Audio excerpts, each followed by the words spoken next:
안녕하십니까. 혈치과 원장 박정철입니다.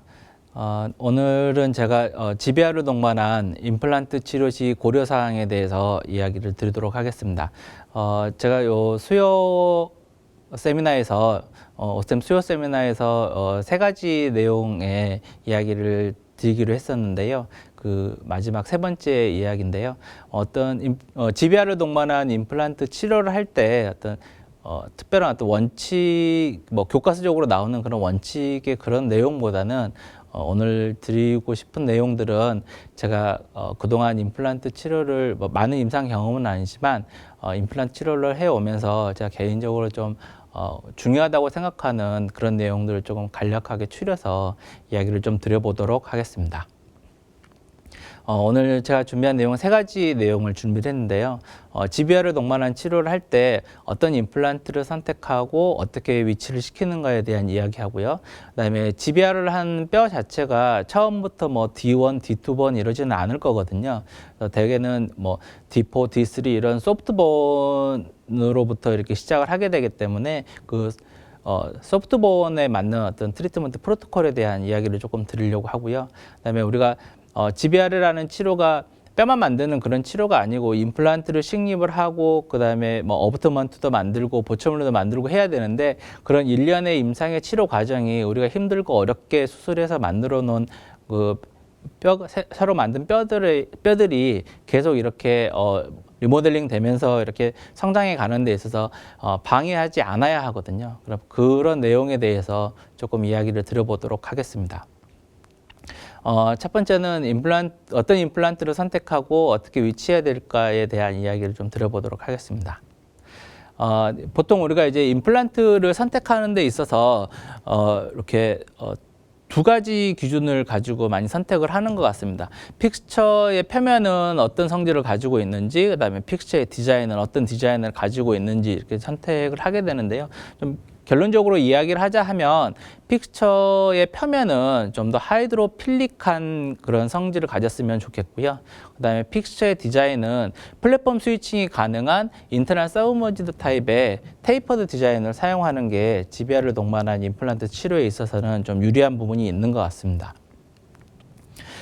임플란트 표면에 하이드로필릭한 표면을 원하는 이유는 이렇습니다. 이렇게 사진에 보시는 것처럼 똑같은 임플란트지만 표면을 어떻게 처리하느냐에 따라서 블러드 클럿이 이렇게 임플란트 주변에 붙어 있는 게 굉장히 달라지거든요.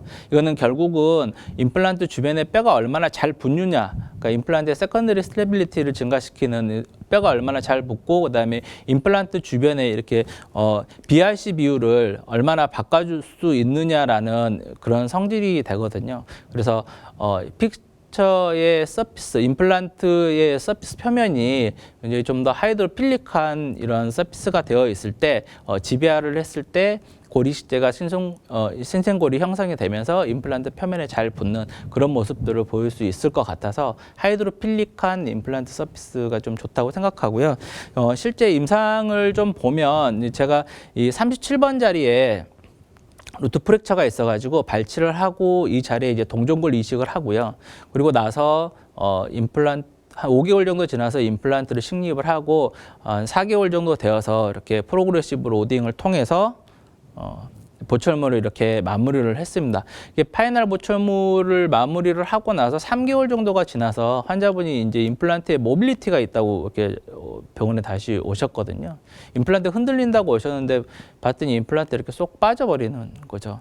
이게 이제 오세오 인테그레이션이 일어나지 않았다라고 볼 수밖에 없거든요. 그래서 다시 임플란트를 식립을 하고, 이거는 이제 오스템의 CA 서피스를 이용해서 임플란트를 식립을 하고 이렇게 다시 마무리를 했던 거거든요. 그러니까 임플란트 표면이 어떠한 표면의 성질을 갖느냐에 따라서 뼈와의 붙는 능력이 달라질 수 있기 때문에 이로 인해서 임플란트 표면 때문에 이렇게 치료의 실패를 가져올 수도 있습니다. 그래서 어떤 임플란트 표면 처리가 되어 있는 임플란트를 선택을 하느냐가 굉장히 임플란트 치료 GBR을 동반한 임플란트 치료를 할 때 픽스처의 선택이 중요한 부분을 차지한다라는 걸 이야기 드리고 싶은 거고요. 그다음에 그러면 임플란트를 어떻게 위치를 시켜야 되느냐에 대한 이야기를 좀 드리고 싶은데 제가 저번 시간에도 잠깐 이야기를 좀 드렸었던 부분인데요. 임플란트는 항상 그 본 인벨롭 안에 들어와 있는 거, 이렇게 본 디펙트가 생겨 있고 골 결손이 생겨 있더라도 전체적인 본의 아우터라인 컨투어 안쪽에 들어와서 임플란트가 포지션 되어 있는 게 굉장히 중요하다고 생각이 됩니다. 이렇게 임플란트가 전체적인 아치의 바깥쪽으로 이렇게 나와 있는 경우에 있어서는 저렇게 노출되어 있는 임플란트 표면에 스페이스 메인테이닝을 굉장히 잘하고 해서 지배를 해서 한다 하더라도 그 성공적인 결과를 보장하기는 굉장히 어렵거든요. 그래서 임플란트는 기본적으로 항상 아치 안에 들어와 있는 거, 그렇게 임플란트를 포지션을 하는 게 굉장히 중요하다고 생각합니다. 저번에도 한번 제가 보여드렸던 사진이긴 한데요. 이렇게 전체적인 결손 안쪽에 임플란트가 이렇게 포지션이 되어 있는 게 중요하고요. 각도는 살짝 틀어질 수 있지만 그래도 아치 안에 들어와 있는 것까지는 괜찮습니다. 하지만 아무리 임플란트의 방향이 좋다 하더라도 그게 아치 바깥쪽으로 이렇게 나와 있는 경우에 있어서는 좋은 결과를 절대 장담할 수가 없습니다. 그래서 임플란트는 항상 아치 안에, 본 인벨롭 안에 들어와 있었으면 한다는 걸 얘기 드리고 싶은 거고요. 이제 제가 이거는 실제 이제 제가 치료했었던 케이스인데요. 위에 케이스와 아래 케이스 두 가지를 보시면은 임플란트의 협축의 디펙트의 형태는 좀 비슷해 보입니다. 하지만 위에 쪽은 본 인벨롭 안에 들어와 있는 거고, 이거는 이제 본 아치 어떤 경계선상에 좀 있는 거거든요. 나중에 CT 사진을 보시면 좀 잘 보이실 텐데, 그래서 이 위에 같은 경우는 제가 그냥 흡수성 멤브레인하고 이 정도를 통해서 그냥 그라프트를 하고 유래법으로 수술해서 이렇게 마무리를 했던 거고요. 아래는 좀 스페이스 메인테이닝을 위해서 이렇게 비흡수성 멤브레인을 사용을 하면서 이렇게 했지만, 뼈가 이렇게 만들어져 있는 거 보이지만 실제 이렇게 나중에 파이널 보철물의 결과물을 보면은 이게 버칼 쪽에 이렇게 볼륨이 상당히 아래쪽은 좀 들어가 있는 걸 좀 보입니다.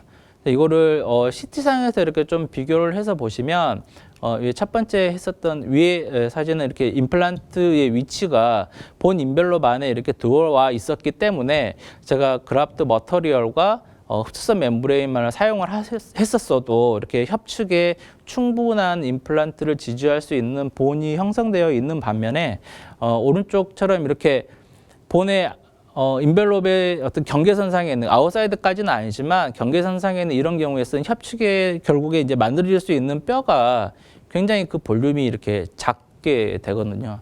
근데 이런 경우는 제가 이제 임플란트 포지션을 만약에 이렇게 했었으면 훨씬 더 버칼 쪽에 좋은 볼륨을 만들어낼 수가 있는데, 이게 임플란트의 포지션이 좀 나빠지면서 그 결과의 차이가 굉장히 크게 다른 양상을 보일 수가 있습니다. 그래서 임플란트가 이렇게 본 인벨롭 안에 들어와 있게 포지셔닝 하는 게 굉장히 중요하고, 이런 경우에 도움은 이제 가이드 서저리 같은 걸로 도움을 받을 수 있을 거라고 생각이 됩니다. 그 다음에 두 번째는 이 적절한 임플란트의 수직적인 깊이인데요. 제가 이렇게 협축의 픽스처가 노출이 돼서 여기에 GBR을 시행을 하고 이렇게 4개월 후에 리엔트리 해서 보셨을 때 이렇게 협축에 뼈가 잘 노출된 임플란트 표면이 신생골로 잘 만들어져 있는 거를 보실 수가 있습니다. 근데 이렇게 해서 치료를 마무리하였고요. 근데 5년 정도 지나서 봤을 때 이렇게 보면은 여기에 이렇게 임플란트 주변에 골 결손이 보이거든요. 이렇게 임플란트 주변에 골 결손이 보이고, 근데 보면 임플란트 주변에 특별히 염증의 소견으로 보이지 않는데 이렇게 임플란트 주변에 골 결손이 보입니다. 이거는 이제 바이올로직 위드스 때문에 생기는 현상이라고 볼 수 있는데요. 이게 임플란트 주변에 이렇게 제가 이식해서 만들었던 뼈가 다 없어져 버린 거죠. 이거 두 가지 이제 결과를 좀 놓고 비교해서 이렇게 보시면은, 왼쪽은 어부트먼트 커프의 길이가 좀 짧고요. 오른쪽은 어부트먼트 커프의 길이가 상대적으로 좀 깁니다. 이 두 가지의 차이는 분명히 연조직이 부착되는 바이올로직 위드스의 그 높이의 차이를 보이는 거고요. 그래서 이 적절한 임플란트의 버티컬 포지션이 위치되지 않으면 바이올로직 위스를 몸에서는 만들어내야 되기 때문에 그로 인해서 본 로스를 일으키면서 연조직은 그 연조직 부착을 위한 이렇게 본 부착을 위해서 연조직 그 충분한 두께를 만들기 위해서 뼈를 넣어가면서 그 연조직의 두께를 만드는 거죠. 그래서 이런 인터널 서브머지드 타입의 임플란트에 있어서의 어떤 그 버티컬 포지션은 굉장히 임플란트의 기본적인 부분이 되고 아주 중요한 부분이 된다고 생각을 합니다. 이렇게 임플란트의 적절한 위치를 잡기 위해서 최근에 이제 많은 선생님들 아주 많이 다양하게 사용하고 계시는 이런 디지털 가이드의 수술을 통해서 그런 임플란트의 좋은 위치를 잡을 수 있을 거고요. 이제 우리가 수술하기 전에 이런 식으로 이렇게 진단을 하는 과정을 통해서 임플란트의 포지셔닝을 어떻게 해야지 좋은 포지션이 되고 거기에 어떻게 지비알을 해야지 좋은 결과를 얻을 수 있다라는 거를 미리 이제 술전에 예측을 해볼 수 있는 거죠. 그래서 이렇게 GBR과 임플란트 수술을 동시에 하는 경우에 굉장히 이렇게 난이도가 높은 수술이 되지만 디지털 가이드를 이용을 한 경우에는 임플란트 포지션을 먼저 잘 심어놓고 시작을 하기 때문에 수술의 난이도에 있어서 그걸 좀 어려움을 많이 덜어줄 수 있는 효과가 되는 것 같습니다. 그래서 저도 최근에는 이렇게 GBR을 많이 동반하는 경우에 있어서는 디지털 가이드를 통해서 임플란트 픽스처를 포지셔닝하고 그 다음에 이제 GBR을 하게 되면 좀 더 쉽게 좋은 결과를 얻을 수 있는 것 같습니다. 그다음 두 번째는 소프트본 트리트먼트 프로토콜에 대한 건데요. 골질에 따른 임플란트 성공률에 대해서는 많은 논문들에서 이야기를 하고 있습니다. 당연히 뭐 알고 계시는 것처럼 골질이 낮을수록 당연히 그 결과가 좋지가 않은 거고요. 그래서 저희가 칼미 씨의 책에서 가지고 온 건데요. 보통 이렇게 그라프트를 했을 경우에 있어서는 우리가 이제 D3나 D4 본 정도라고 본 퀄리티는 그 정도 될 거라고 생각하고요. 이 경우에 있어서는 BIC 비율이 굉장히 떨어지기 때문에 우리가 임플란트 치료를 하는 데 있어서 소프트본 트리트먼트를 하는 어떤 프로토콜을 따라서 치료하는 게 좀 더 좋은 임상적인 결과를 보이는 것 같습니다. 그래서 그런 소프트본 트리트먼트의 프로토콜로 이야기할 수 있는 게 이제 첫 번째는 이제 드릴링하는 방법이 있을 수 있겠는데요. 이제 제가 대부분 이제 언더 드릴링 하는 거에 대해서 많이 이제 알고 계시는데요. 네. 에드워드 같은 경우는 이제 그 픽처를 식립하는 데 있어서 뭐 대부분 일반적으로 저희가 이제 한 단계 낮은 드릴링을 사용을 하는 거를 많이 이야기를 하는데 꼭 한 단계가 아니고 두 단계를 낮은 임플란트를 사용하는 것도 필요한 경우들도 있고요. 이제 그런 경우에 있어서는 테이퍼드 디자인들이 훨씬 더 임플란트 식립하는 데 도움이 되는 부분들이 있고요. 그 다음에 이제 두 번째로 이제 요즘에 많이 이제 이슈화돼서 사용하시는 것 같으신데 오세오 덴시피케이션 하는 이런 방법들도 골질을 향상시켜서 임플란트 식립을 하는 데 도움이 될 수도 있을 것 같고요. 세 번째는 이제 예전에 많이 사용했었던, 지금 잘 쓰진 않으시지만 예전에 많이 사용했던 본 콘덴싱 하는 방법, 이렇게 오스테오톰으로 이렇게 때려서 땅을 다지듯이 본을 응축시켜 가지고 이렇게 초기 고정력을 높이는 이런 방법들도 이제 많이 사용을 하셨었고요. 그다음에 이제 네 번째는 이제 저도 이거 굉장히 중요하다고 생각을 하고 있는 게 임플란트 어쨌든 그라프트 사이트에서는 초기 고정을 얻기가 힘들기 때문에 가능한 해부학적 구조를 침범하지 않는 한에서 환자가 가지고 있는 내추럴 본에 임플란트의 고정을 얻어주는 게 굉장히 좋은 것 같습니다. 그래서 초기 고정을 증가시켜 줄 수 있는 이런 테이퍼한 디자인을 선택을 해서 환자의 해부학적 구조물을 건드리지 않는 한에 최대한 깊이 있게 임플란트를 식립을 하면서 임플란트의 안정된 초기 고정을 얻어서 이렇게 치료를 하는 게 좀 더 성공적인 임플란트, GBR을 동반하는 임플란트 치료에 있어서 좀 더 성공적인 결과를 가져다 주는 것 같습니다. 그 다음에 이제 로딩 타임도 굉장히 중요한데요. 어떠한 시점에 우리가 로딩을 해줄 거냐 그런 것들을 이제 고민을 하게 됐는데 GBR 사이트에 있어서는 가능한 충분한 힐링 타임을 갖는 게 중요한 것 같습니다. 어차피 뼈가 치유되는 시간이 뭐 연조직처럼 뭐 몇 주 만에 치유되는 이런 건 아니기 때문에 충분한 힐링 타임을 유도하는 게 굉장히 중요하다고 생각하고요. 그다음에 ISQ나 어떤 페리오 테스트 같은 좀 객관적인 어떤 평가를 할 수 있는 이 수치가 절대적인 건 아니지만 그래도 이 수치의 어떤 변화되는 과정들을 이렇게 평가를 해가면서 적절한 로딩의 시점을 객관적으로 평가하는 것도 좀 필요하다고 생각합니다. 그리고 난 다음에 로딩을 하는 시점에 있어서는 템포러리 프로비전과 같은 프로그레시브 로딩을 하는, 그러니까 임플란트에 점진적인 하중을 가하면서 본이 리모델링 될 수 있게끔 이렇게 그 프로그레시브 로딩하는 것도 중요하고요. 이건 제가 이제 임상에서 이렇게 경험을 했었던 건데요. 23번하고 25번에 임플란트를 식력하고 환자분께서 저 부분에 치아가 꼭 있었으면 좋겠다고 해서 이렇게 이미디어트 로딩을 하게 되었습니다. 물론 제가 이게 뭐 교합이 잘 되지 않게 했음에도 불구하고 너무 빠른 이미디어트 로딩 때문에 2달 만에 이제 임플란트가 흔들려서 제거하게 되는 현상이 생겼거든요. 그래서 뭐 결국은 다시 임플란트를 식립하고 이렇게 치료를 진행을 했는데 환자가 아무리 요구를 했지만 제가 이걸 뭐 1달, 2달만 좀 기다렸다가 했었어도 이런 결과를 보이지는 않았었을 텐데 이렇게 로딩의 시점을 잘 잡아서 이렇게 치료를 하시는 것도 굉장히 중요한 요소 중에 하나라고 생각을 하고 있습니다. 그 다음에는 이제 우리가 임플란트 치료를 하는 그 일련의 과정들이 그 본이 힐링되어는 그 과정을 방해하지 않았으면 좋겠다고 생각을 하는데요. 이거는 이제 2016년도에 강릉대학교에서 이제 바이옵시 를 이렇게 통계를 내서 이렇게 했던 건데요. 여기 보시는 엑설런트와 페브러블에 대한 내용들은 이쪽은 이제 바이옵시의 결과가 되게 좋다라는 거고요. 뼈가 굉장히 잘 만들어져 있다라는 걸 의미하는 거고요. 이쪽에 이제 디제너레티브하고 푸어는 뼈가 잘 만들어지지 않고 있다라는 이 내용입니다. 근데 바이옵시가 의뢰되었을 때 그 조직 검사를 했을 때 가장 많이 나오는 게 이 중간 정도에 있거든요. 아주 뼈가 잘 만들어졌다도 아니고 뼈가 안 만들어졌다도 아니고 이 중간점에 있는 시점이 바이옵시 결과에 있어서 가장 많은 부분을 차지했다라는 거예요. 이거는 뭘 의미하냐면 그 다음의 과정을 치료의 과정을 우리가 어떻게 하느냐에 따라서 뼈가 되게 잘 만들어지는 더 좋은 과정으로 갈 수도 있다라는 거고요. 아니면은 우리가 일련의 과정들이 어떤 미스가 있었을 경우에는 우리 뼈가 만들어지다가도 안 만들어지는 굉장히 나빠지는 결과 쪽으로 갈 수 있다라는 걸 의미하는 거거든요. 그래서 우리가 그 GBR을 동반한 임플란트 치료에서 단순히 뼈만 잘 만들었다고 중요한 게 아니라 그 다음에 일련의 치료 과정들을 얼마나 잘 해나가느냐에 따라서 그 결과가 달라질 수 있다라는 걸 의미하는 겁니다. 이건 이제 제가 25번 치아를 이제 발치를 하고 그라프트를 하고 나서 임플란트를 이제 심었던 케이스인데요. 이렇게 본 디펙트가 굉장히 심해서 그라프트를 하고 난 다음에 임플란트를 식립을 하고 이렇게 보철물을 마무리를 했었습니다.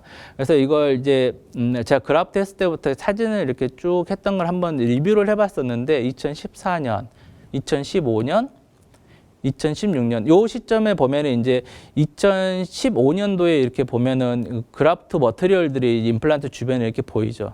근데 2016년도가 되면은 이 그라프트 했던 머티리얼의 주변 부분하고 이렇게 굉장히 동질화가 되면서 이렇게 신생걸로 바뀌어져 있는 모습들이 좀 보이고요. 그 다음에 2017년도에 보시면은 이제 그 코로날 부위에 있는 이런 그 그라프트 머티리얼이 이렇게 좀 더 이렇게 변해가는 모습이 보이고요. 2018년, 2019년 이렇게 쭉 보시면은 그라프트 했던 사이트에 그라프트 머티리얼들이 쭉 이렇게 변해가는 모습들을 볼 수가 있거든요. 그러면 계속 이 뼈는 계속 리모델링 되면서 이렇게 변화되어 왔다라는 걸 의미를 하는 거예요. 근데 이 기간들 동안에 제가 임플란트를 잘못 심었다든지 내지는 뭐 어부트먼트를 잘못 만들었다든지 아니면 뭐 로딩하는 부분에 있어서 어떤 문제가 있었다든지 어떤 다양한 이유들 때문에 이게 좋은 쪽으로 갈 수도 있지만 나쁜 쪽으로 갈 수 있다라는 거를 생각해 볼 수가 있거든요. 그래서 우리의 그 임플란트 치료하는 일련의 치료 과정들이 좀 더 이렇게 좀 세심하고 주의를 기울여야 되지 않을까라는 생각을 하게 했던 증례였습니다. 그래서 그러면 어떻게 하면 우리가 그 일련의 치료 과정들이 뼈가 잘 만들어져 가는 이런 것들을 방해하지 않을까라고 생각하면 제가 이제 생각하는 것들이 이제 이러한 내용들이 좀 있는데요. 이 내용들을 다 얘기 드릴 수는 없고 그래서 두 가지 경우에 대해서만 좀 이야기 드리려고 합니다. 어부트먼트 디자인과 소프트티슈 배려에 대한 이 두 가지 관점에서만 좀 이야기를 간단하게 좀 드려보도록 하겠습니다. 이 어부트먼트 디자인은 제가 이제 이거 임플란트 심고 이렇게 어부트먼트를 굉장히 넙대대하게 이렇게 좋지 않은 형태를 만들었거든요. 있거든요. 그래서 계속 환자분은 이제 여기에 인플라메이션이 있고 좋지 않은 모습들을 이렇게 여기 염증이 있는 그런 모습들을 보입니다. 그래서 이제 정 안 돼서 어부트먼트를 바꾸기로 결정을 했고요. 그래서 어부트먼트를 다시 제작해서 이렇게 바꿉니다. 그러면 2016년도에 제가 어부트먼트를 바꿨는데 2020년도에 보면은 굉장히 이렇게 마지날 본이 2016년도와 비교해서는 안정된 모습을 보이는 거거든요. 그래서 이런 어부트먼트 디자인은 소프트 티슈의 그 배리어를 바꿔준 소프트 티슈의 안정화를 가지고 오고요. 이 소프트 티슈의 안정화는 결국 마지날 본의 안정성을 가져다 줄 수 있습니다. 그래서 임플란트 디자인을 어떻게 하느냐가 어부트먼트의 디자인에 따라서 이렇게 티슈의 변화를 가져올 수 있다는 것을 꼭 이렇게 기억을 하면서 임상을 하려고 노력을 하고 있습니다. 그 다음에 이제 소프트 티슈 배려에 대한 이야기인데요. 최근에는 연조직에 각하치은이 필요하냐 필요하지 않냐 이런 거에 대한 논란도 많고 이야기도 되게 많은 걸로 알고 있습니다. 하지만 이분은 보면은 그 각하치은은 없고 뮤코스 징지바가 47번 임플란트 주변에 많이 있고요. 10년이 지나도 마지날 본은 굉장히 안정되게 유지되고 있습니다. 앞에 잠깐 보셨던 케이스이긴 하지만 이 부분은 분명히 각하치은이 충분히 있거든요. 그래도 이분은 5년이 지난 후에 이렇게 마지날 본에 로스가 옵니다. 그러니까 각하치은이 있느냐 없느냐 이 부분보다는 얼마나 안정되게 연조직이 부착되어 있느냐, 그러니까 움직이지 않고 강하게 소프트 티슈 어태치먼트를 가지고 있느냐라는 그 부분이 더 중요하다고 생각이 됩니다. 그래서 우리가 롱텀하게 성공할 수 있는 임플란트를 위해서는 좋은 임플란트 포지션도 중요하고요. 그다음에 좋은 형태, 연조직과 하모니어스한 이런 어부트먼트 디자인도 굉장히 중요하고, 그러면 이 어부트먼트의 소프트 티슈의 견고한 부착이 일어날 수 있고, 이로 인해서 마지막 스테빌리티를 가져올 수 있기 때문에 그렇게 해서 우리가 롱텀하게 성공할 수 있는 GBR 세라피를 할 수 있지 않을까라고 생각을 합니다. 오늘 이야기를 좀 정리를 해보도록 하겠습니다. 제가 GBR 동반한 임플란트 치료할 때 이 세 가지 내용에 대해서 이야기를 좀 드렸었고요. 임플란트를 선택하고 위치시키는 거에 있어서는 임플란트 선택은 하이드로필릭한 서피스, 그 다음에 플랫폼 스위칭이 되는 테이퍼 바디의 인터널 서브머지드 타입의 임플란트가 좀 더 유리하다고 이야기를 드렸고요. 임플란트의 포지션은 어쨌든 본 인벨롭 안에 꼭 들어와 있는 거, 이게 굉장히 중요하고요. 그를 위해서는 디지털 가이드 수술 같은 게 굉장히 많은 도움이 되실 수 있을 거라고 생각하고요. GBR에서 소프트본 트리트먼트 프로토콜로 드릴링 메소드, 그다음에 로딩 타임에 대한 이야기를 좀 전해드렸었고요. 그다음에 우리가 치료하는 일련의 치료 과정이 이렇게 그 본이 다시 치유되고 하는 이런 것들에 대해서 방해하지 않는 그런 그 치료가 필요하다고 이야기를 드렸고요. 그다음에 이 볼 결선부의 형태에 따라서 그라프트 머티리얼과 멤브레인을 선택해서 치료를 하는 것도 굉장히 중요하지만 좋은 임플란트 포지션, 그다음에 하모니어스한 어부트먼트의 디자인, 그다음에 여기에 견고하게 부착된 소프트 티슈 어태치먼트, 이게 마지날 본 안정성을 가져오면서 우리가 이제 롱텀하게 성공적으로 유지할 수 있는 GBR 세라피를 할 수 있지 않을까라고 생각을 합니다. 이상으로 제가 준비한 얘기는 이제 마칠 거고요. 긴 시간 이렇게 제 이야기 들어주셔서 감사합니다.